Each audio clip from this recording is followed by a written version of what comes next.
Hi, my name's Ty Unwin. I'm a composer, and it's raining, and this is my studio.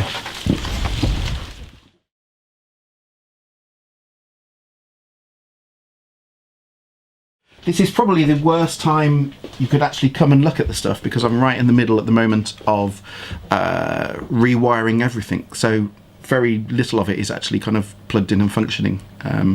But you can get an idea of what I've got and what I do with it.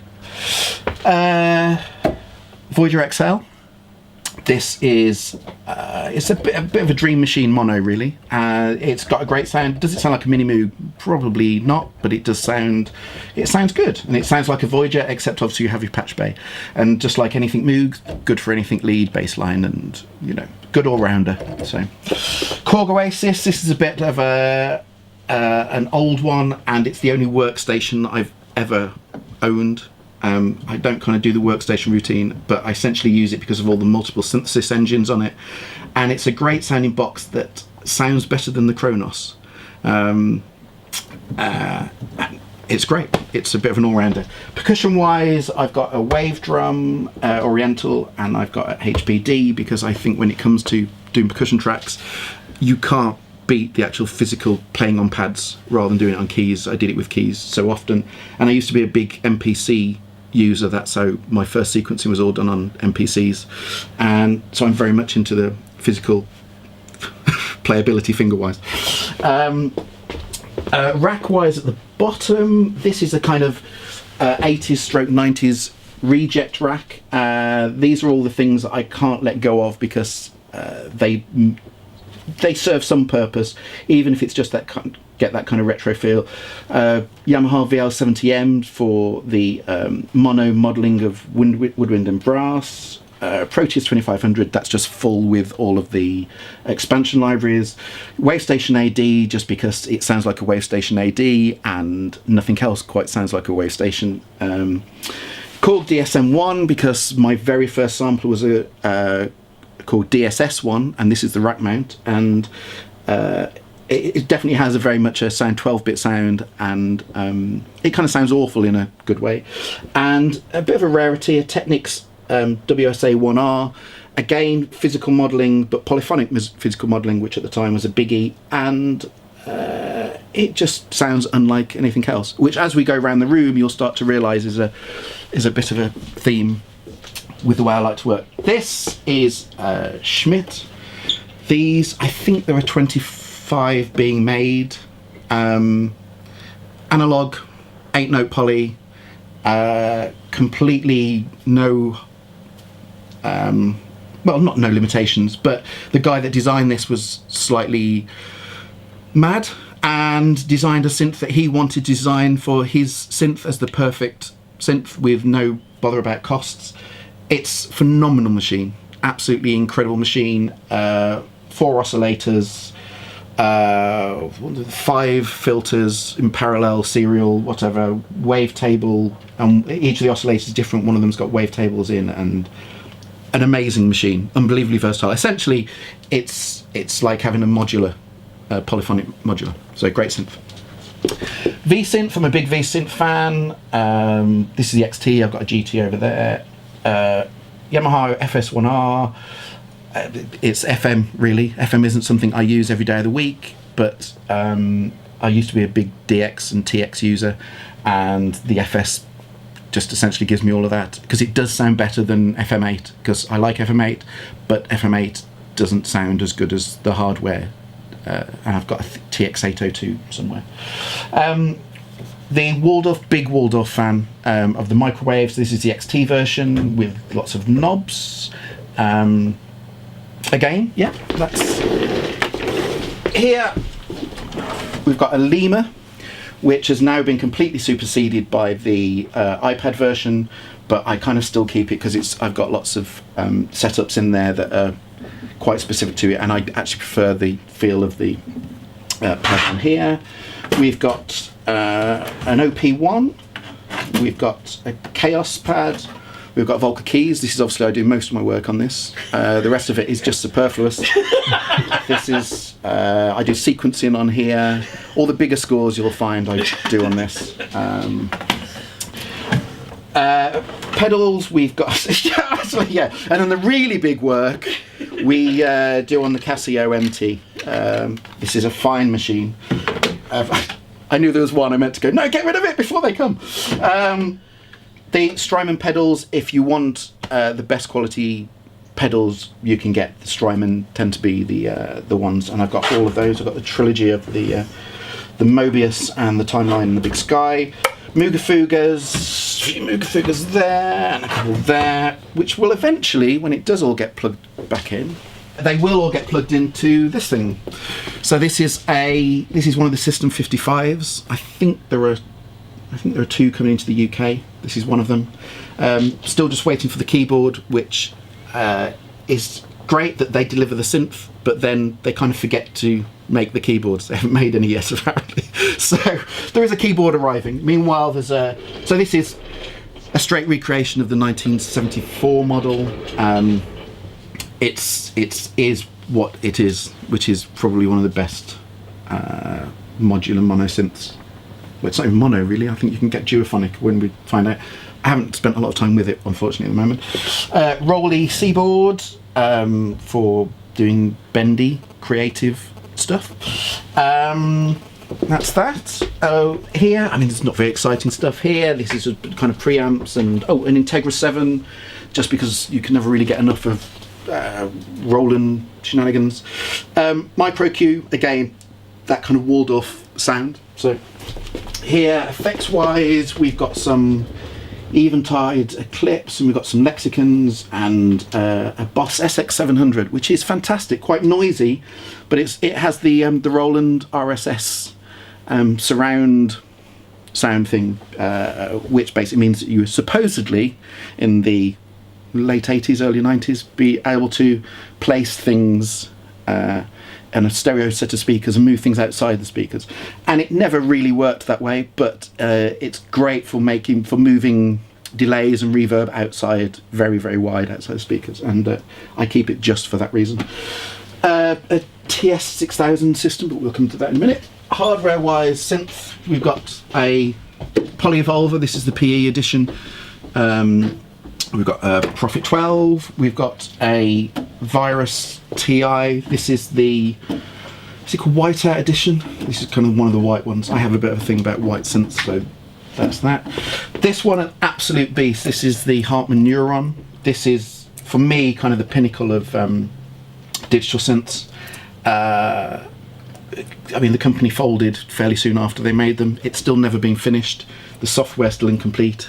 Most of the loops still have clicks and pops in them, but it's the most characterful synth I think I've ever played. It's amazing. So if you ever get a chance to track one of those down. V-Synth GT, again V-Synth, and this is a Kawai K5000S, so additive synthesis at its best. I mean, these things don't really need a lot to say about them. Mini Brute is a Mini Brute. Machine Drum, which is fantastic if you really want to write quite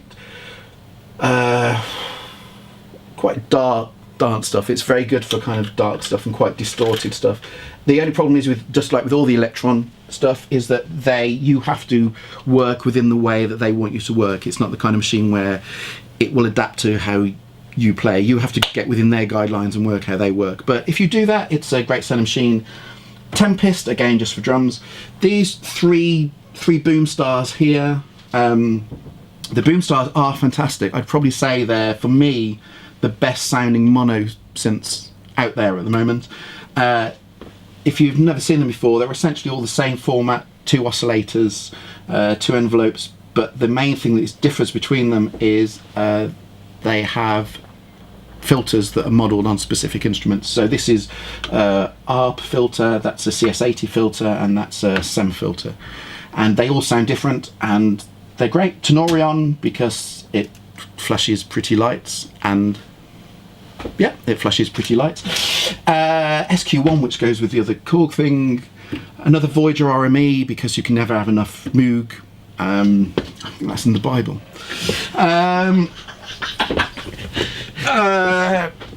At Megatron, because everyone wants to sound like 1980s Spectrum and Commodore 64, don't they? And this does.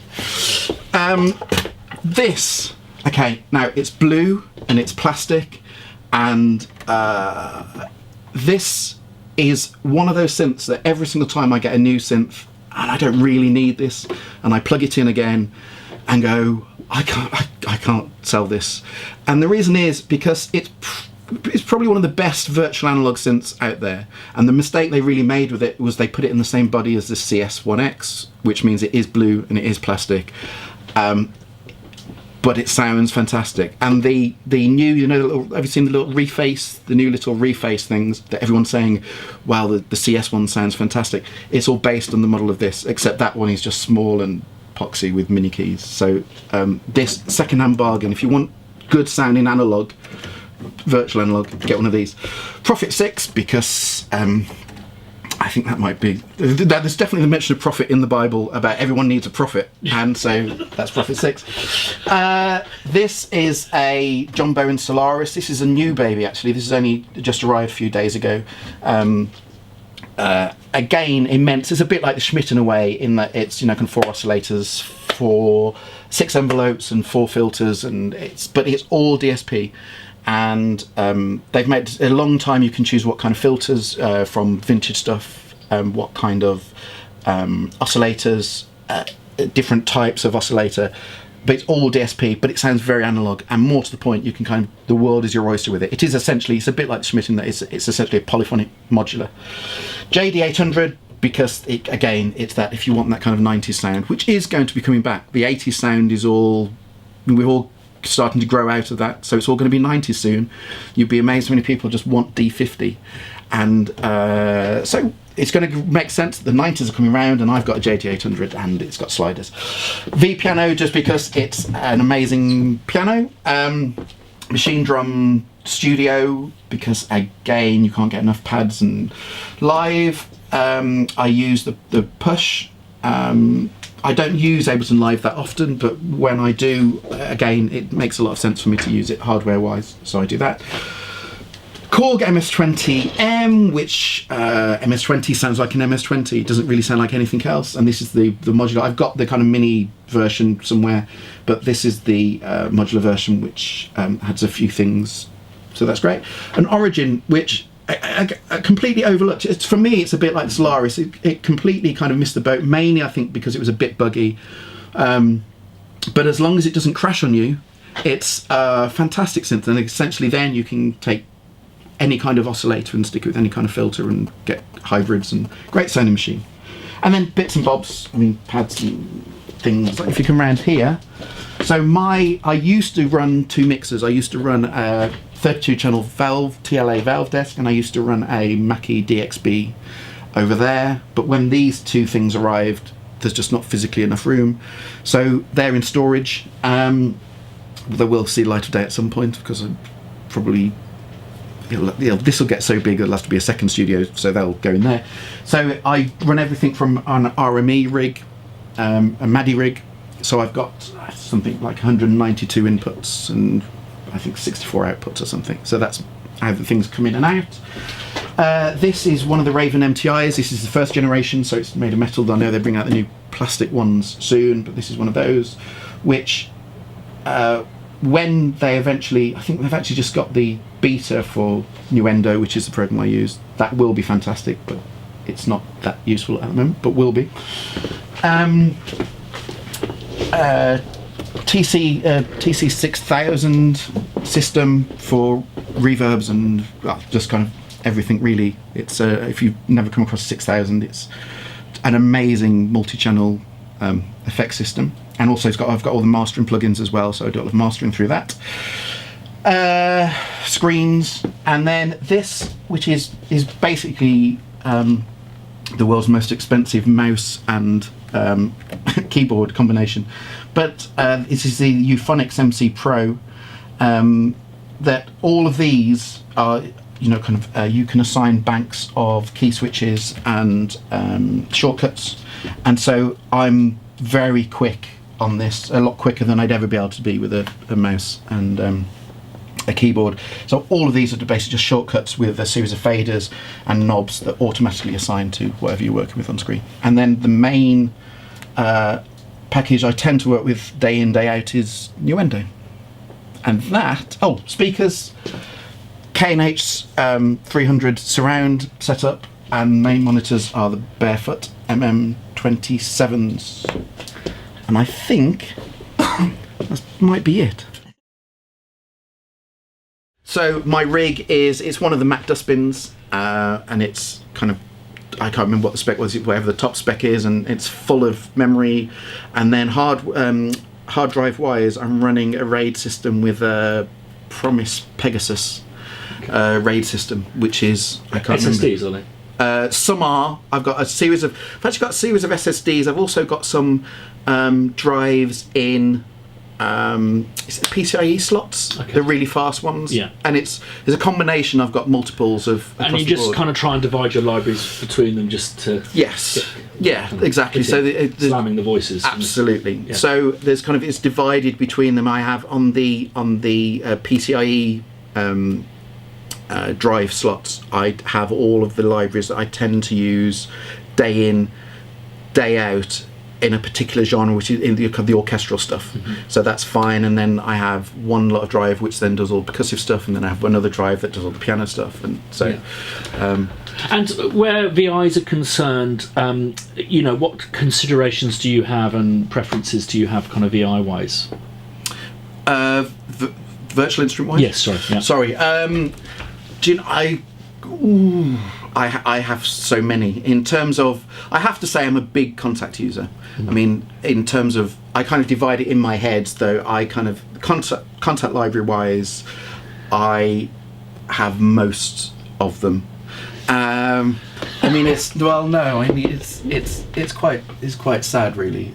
I should actually get a life, but unfortunately, I just buy libraries instead. If I just boot this up, because it's just isn't there. So if we look at, I mean, I think I've got about 20. I think it might be about 20 terabyte of other libraries, and then we've got these are the Wow. player libraries. So I've kind of got most things that are out there that essentially are any good. So I use Contact a lot. And look what's at the top of the. Sorry, that wasn't planned. I was actually here this morning. Go quick, get them all at the top. It wasn't like that at all. And then VI wise, in terms of synths, I really like. The slightly more obscure, and to be fair, it's the same with the concept libraries. I really like the small, obscure libraries that not many people are using, really. Mm-hmm. And there's a great site called Sampleism. Yeah. And on Sampleism, there's just, they're literally, I think they're just people in their bedrooms. Sure. That are just making up a library, which is how you've done something like your mini harp and the guitar. Sure. And we've always been a massive fan of like pedal pouches. Yeah, Pendle. Sound dust, Absolutely. Really sound. I've got all of the sound dust stuff. Pendle's, his libraries are fantastic. Yeah, and that is a characterful. Yeah. That's the word. And I'm really into libraries that are very characterful. And the fact that when you buy these very small and essentially very cheap libraries, there's just something that they're not always perfectly in tune, and they're not always perfectly, kind of, you can see the key switching points and all that. But it adds character to it, and anything that's got character, that's a good thing in my. And you're a power user. You have to work at speed and stuff. Yes. And I've often found that it's about inspiration. It's about knowing you can go to something and you're not going to have a blank screen. Absolutely, at the end of the day. Completely. Yeah. I mean, the reason kind of you could turn around with all of this kind of stuff and go, why do you need all of this stuff? I don't need all of this stuff at all. But there's something that if you sit down and actually just play with something is going to come out. Mm-hmm. And because each thing does one thing particularly well and differently, even just stepping through some presets, and you'll suddenly come across a sound that you would never work in that way if you were sat there with a piano or just a string patch or whatever. And that it is just triggering the inspiration. That's all it is. And it's that thing of having to spend time making things sound good is it's out of the question. Absolutely, yeah. And that's what it was like 10 years ago, wasn't yes. it? Absolutely, exactly. Which is probably why you're a TC6000 user. Yes. I mean, I'm a big, massive proponent of that. Yeah. And people say, "What's the best reverb?" I said, "Well, I couldn't tell you that, but this is the reverb that sounds like films, because it's what everyone uses." Absolutely, it's exactly the same, and it's the same way that if you want to sound, kind of the reason, as I said, the reason I keep a lot of, quite a few hardware stuff is the fact that if I want something to sound that kind of early 90s, late 80s sound, that's why I've got the lexicon, because you always, it's so easy, rather than struggling with whatever plugin you've got to try and make it sound like that. I'm a big believer in just get the actual thing. Yeah. Do you know what I mean? Yeah. And so if I want that sound, I've got that sound. And because of the way we work, because of the time constraints, because we don't have a lot of time with what we're doing, because it is literally the first idea has to be the right idea, and you have to turn it around. And because you're working through to 4, 5, 6 in the morning constantly. Mm-hmm. I can't be there at 4 o'clock in the morning thinking, if only I had the sound of. Sure. So it's easier now because of downloads, but when I first started, the reason I built up such a huge palette library-wise was so many times I'd be there at 2, 3 in the morning going, I really need the sound of a Venezuelan banjo. Yeah. And you would suddenly be able to, either it didn't exist, so you'd have to do something, but the main thing was somewhere there would be someone in America or someone in wherever that would make a library of a Venezuelan banjo, and because it was physical, you then have to order it. And do you know what I mean? Mm-hmm. It's easier now because of downloads. If I want that sound, chances are I can go and download it immediately, and so the whole download thing has changed a lot. But before that, I used to buy everything simply because I never knew when I would need it at that 2, 3, 4 in the morning. Sure. So I would have to have it. Yeah. So before we kind of get a bit nerdy with your outboard, do you have kind of an elegant stemming system and stuff, or is it just Again, it's the worst time of you for you to come and ask this question. If you'd come and ask this question a few months ago, I used to have the TLA valve desk that was essentially a summing mixer, and so I would have all the outputs going into here of the DAW and of what was the hardware mixer would all go into the 32 as stems, and it would all get fed through and then get mastered on the mastering. All come back into the box and be mastered in the box. That has had to change because of the RME system, and it's still not completely up and running and fully functioning. But at the moment, because I don't have that, everything goes into this. I don't know if you've seen the Shadow Hills Equinox. So this is essentially a 32 channel summing mixer. Oh wow! Yeah, so it's essentially it's a monitor controller. It's also got 2 of their Gamma mic preamps, which sound amazing, and it's also a 32 channel summing mixer. So essentially, that 2U rack there could be used as a mixer. Okay. And that's how it's made. And the nice thing about it is that it's all physical. It's not modelled. You can actually change the signal path going through and what kind of wiring is going in, which changes the summing sound. So you can have iron or steel, and you can switch it like that, and it changes the summing characteristics. Wow. So it's a very, very, very clever system. So that has essentially replaced, that combined with the RME has replaced the TLA, the valve desk. But in terms of, it will be, it's stuff of genius. It will be a stuff of genius. The whole studio will be, But at the moment, it's literally, this feeling. I was saying earlier that you sit there, and when you do a rewire, you can imagine if rewiring a place like this is not a 2-minute job. Mm-hmm. And because it's lots of changes recently, it means that there's a fraction of this stuff is actually as it should be, and I need to take time out to actually spend those months actually doing the complete rewire. And as you well know, as a working composer that's busy 24/7, finding that time out is difficult. Or at least when there's just isn't one job. Absolutely. And might need recalling. Absolutely. That's the problem, because the whole recall And things when you're doing like things that are multi-season, it's like I've finally got to the end of Fresh Meat recently. That was the last kind of remaining, and that was my opportunity to rewire the studio. Absolutely, because there was nothing in progress. Well, so I mean, you've got a lot of the focus rights that I've got. Are these preamps for the synths? They were, yes. They were going to be, and they were used at one stage as preamps on the going into the DXB, because I never really liked the preamps on the DXB, so I was using a lot of the focus right on that. I actually now, because I've kind of got more expansive stuff on the RME, so I've got 192 physical inputs. Yeah. So I'm kind of I won't be using these as much. I still will use them a lot because they've actually got a really nice character. Yeah. And I've got the ones with. Have you got the ones with the compressor built in? I'm not entirely sure, but I've got the ones with the compressor, and there's something about it's a very simple. It's literally a up and down, one knob just compressor. A little tickle. It's fantastic. Yeah. And it's got a real character to it. So they do serve a purpose, and they're not that expensive either. And when you need lots of them. No, that's exactly why. So, I mean, I've got lots of outboard synths and stuff, and something I do struggle with is the kind of recallability. How do you, when you're working, do you have a synth that's doing one job, or is it you get the sound right, you get the performance right, you lay it into audio, and then you forget about it? It's a combination of both, really. I have to say that it is difficult when you start using a lot of hardware stuff to get into a total recall, and we know total recall with doing stuff for TV, it's total recall is the be all and end all, because we know it's going to come back and be changed way after we hope it's been put to bed.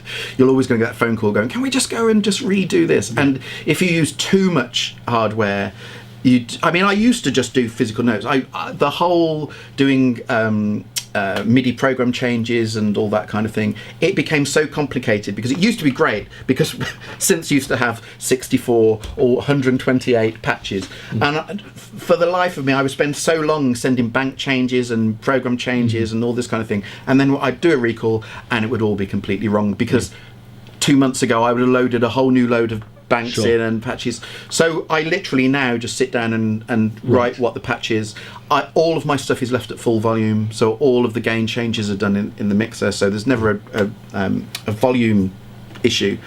And do you trigger everything via MIDI? Yeah. Everything's MIDI, I mean, the whole USB, a couple of things will be USB, but only a couple, because there's so much, we know the bandwidth of USB, and it's not great. My thing is, if I find a sound like on a more kind of analogy, if it create a sound and go, okay, well that's going to be the sound for this series, and then I have to put a bit of paper on it saying no one touch and cleaner please do not dust. That's and if the series goes on for like 9 months, you get a very dusty keyboard in the I mean, I have to say, if it is the stuff that doesn't have kind of patches, I'm there taking photos of each section, but even then we both know, even if you repatch it exactly the same, even if you turn every knob to it, never quite sounds the same ever. And so a lot of the time I will obviously just turn it into audio and mess around with it then anyway, but I also, on some projects, if I know that it's going to be a very specific sound, I will actually just sit there and just play an entire scale just with each note and do it as kind of samples if need be. It's just a really quick way of doing it. I've got a template which is basically just a sample that basically plays all the 88 notes and just holds each note on for 2 bars of whatever. So if I'm for example doing something on, I don't know, the Mini Brute or something which doesn't have libraries, or 55, I will literally just do a project which is just those notes, and I know for a fact therefore I can come back and treat it as a sample. Now, I own a sample company and I've never thought of doing that. It's not that difficult.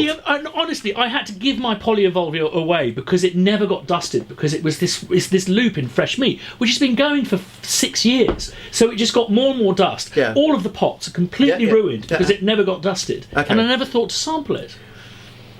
I think that says more about you, to be fair. Just one last thing, the Novation keyboard. What do you use that for? Well, this was originally meant to be just pure laziness. I was going to. I get so fed up sat here playing on the main keyboard all the time, I wanted the idea of just being able to wheel that over to a comfy chair, sit there, lie back, and play and be lazy. But it's never been used like that. This is purely used for key switching. So these, I mean, normally this is up there. Normally this is right down the bottom octaves, and key switching, controller, and a few triggering bits here and there. I've tried different ways with Keith McMillan pads and a little keyboard here to do the same, but that is just the easiest way to do it. Okay, so you're a key switcher. You don't. I'm a bit old school. Have one articulation per track. I'm mainly old school, and I mainly do the whole one articulation per track. It's just occasionally the projects get so big that it just wouldn't. The system won't be able to cope if I did it for kind of having one track for everything. So there will always be, and also certain instruments you don't really have any choice. You have to go with the key switching route, and so. I very much normally do the legato violin, pizzicato violin, concertino violin, right across the board with per track, per articulation. But occasionally it's nice to have something where you've got everything on tap, because you never quite know what you're going to use, and then kind of key switching becomes it. When I got the Dustbin, whilst they are brilliant, they couldn't quite handle the kind of 800 tracks that I had, and also I started getting very tired of scrolling. Yes, and I realised that a lot of it was a candy store of stuff that I never ever use. You're absolutely right, and I tend to do for every project I do, I always do a specific template. I used to have a generic template. I used to go in for probably everything. When you had a lot of external PCs. Absolutely. And didn't want to ever go there. That's exactly it. Because I, kind of had a lot, as we all did. We all had a lot of PCs, lots of slaves, and once they were set up, that was it. I never wanted to actually. Well, they all used to have their own screens, and it actually got to a stage where I just like, I won't even look at the screens. I don't want to know anything. It's just, and so I had a huge template, but now there's a lot of worth for me, I think, in. Spending normally 2 days before I start a project. I'll sit there for 2 days and do nothing but just work on the template. So that's a good, I'll stick a good 40 hours into just doing the template and trying to find something that we're always going to have the things we keep coming back to. Time in, time out. But there's going to be, it's nice. I think it's always nice to bring something very specific to a project in every time. Well, it's the first time I did it, actually. I've been on Dustbin for about a year, and I did this program called The Go-Between, and I thought, you know what, I'm actually going to scrap my standard, string setup, and I'm just going to use Sable, which I use as a kind of a beveling tool, if you like, add a bit of detail and stuff. But I'm just going to use Sable, and it was again one of those kind of hit yourself in the forehead moments where you realise, well, this is inspiring. This is not. I'm not used to using these tools. I'm getting my head around them a little bit, but actually, I'm writing different kinds of stuff. I think I can honestly say the times when I've done that, where I'm a. You wouldn't believe it with all of this and the fact that, I've got a lot of libraries and a lot of VIs and things, but because the reason I do all that is so I don't have limitations. But I can also say the best stuff I've ever written has always been written on either a limited palette or going back to the day, years ago where I had a really limited setup and I wrote my best stuff on a limited setup. My big thing is if you starve yourself of resources, you become more resourceful and you rely more on the power of the composition. Absolutely. I've caught myself often going, this cue isn't dark enough, or that moment doesn't really match up, and I'll find some kind of scraped piano that'll make it scary. And it's just like that. You're just like you're putting a bit of lipstick on your little kid. It's not quite right. It's tricks. I mean, I've said this for a long time. As a composer working in TV, because of the time, it's all. Let's be honest, it's all to do with time constraints, and because of time constraints, we all rely on our box of tricks, and we all have our individual box of tricks, and I've had conversations with Samuel Sim, who's a friend before now, and we sit there and we talk about our box of tricks, and so many projects we sit there going, I'm not using it this time on this project. I'm not using it, And you start, as you say, you start with a limited template, and you start, and it's sounding fantastic. And it's almost like you want one of those time-lapse things, and you come back to the project kind of 2 months later. All of a sudden, your limited template that I'm only using 12 tracks is now 112 tracks as you started adding things. And more to the point, the bottom 70 of those it's just the tricks. That's all it is. Just because it is all to do with time. And I think that is the difference. And I think you can tell with me the projects where I've had a decent amount of time, and the projects where it's just been absolutely got to go, and you can tell the difference. I mean, I did a advert for HP in the States a couple of weeks ago, and it's a 60-second advert, and they were saying, so we haven't got much time for you to do this. We've only got a couple of weeks. Is that enough? I mean, a couple of weeks for me is normally writing 2 hours of music, so they wanted 60 seconds, and it was fantastic. It was absolutely fantastic, because it just meant that you didn't have to do that. You didn't have to fall for the piano scrape, because that's going to. You didn't have to do that. You sit there going, no, do you know what? I'm going to sit down. I can spend half a day making this moment work and making the moment special. And I think that's the difference, because what you tend to find is when you don't have the time, you can write the music, you can write the track, you can do everything, but you can't find those special moments that make it bespoke.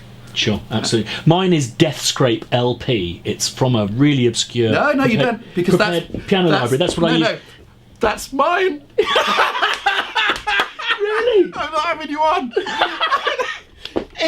Hang on a second. I don't believe it. I thought I was the only person on the planet who used that. No. I'll tell you exactly where it is. Bear with me 1 second.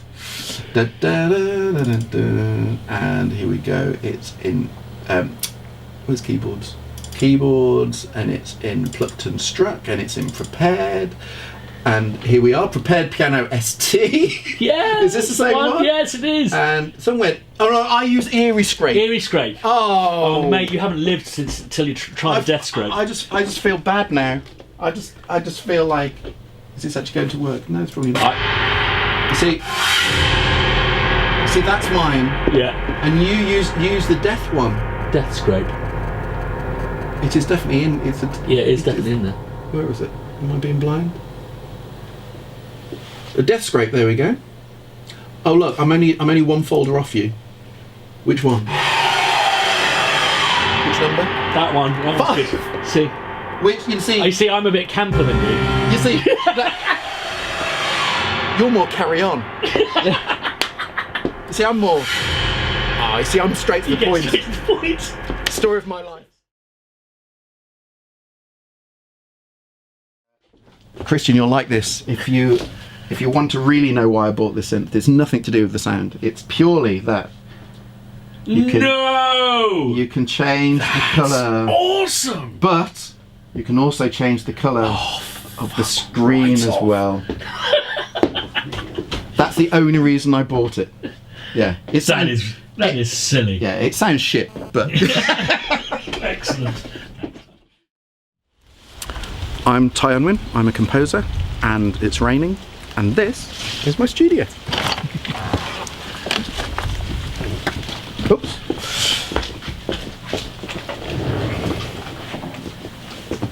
Now, this is probably the worst time you could possibly come and see what I do, and sorry, I just realised. And have that loaded up, that was a lovely intro.